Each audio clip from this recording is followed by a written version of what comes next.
institutionnellement, il y a plusieurs moyens. Je ne vais pas discuter. Ce qu'il y a de sûr, c'est que tout s'ajoute et rien ne s'oppose. Mais l'idée de fond, c'est que le peuple n'est pas prêt de lâcher. On a des organisations syndicales, notamment la CGT, qui n'est pas prête de lâcher. Évidemment, ce qu'il faut, moi j'ai bien aimé, j'étais jeudi soir à la préfecture quand Olivier Matteux parlait. Évidemment, ce qui serait idéal, c'est qu'on arrive à mettre tout le pays à l'arrêt en grève générale illimitée et de façon à le dégager l'autre poudré qui est à l'Élysée.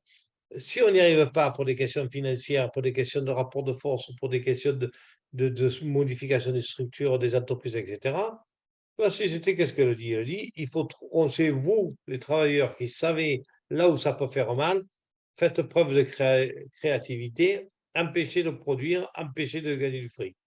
Mais ça, je pense qu'il faut l'encourager. Après, concernant l'ANC, nous, je pense qu'on a bon, le job de soutenir ce que font les syndicats, ça me semble évident. Mais si on peut aider à ce que le mouvement s'étende au niveau des quartiers populaires, au niveau des populations précaires, qui pour le moment, pour certaines, se disent leur première préoccupation, c'est de remplir le frigo et la retraite, ça leur paraît loin. Nous, si on peut aider à ça, il faut qu'on le fasse. C'est ce qu'on essaie de faire à notre modeste moyen.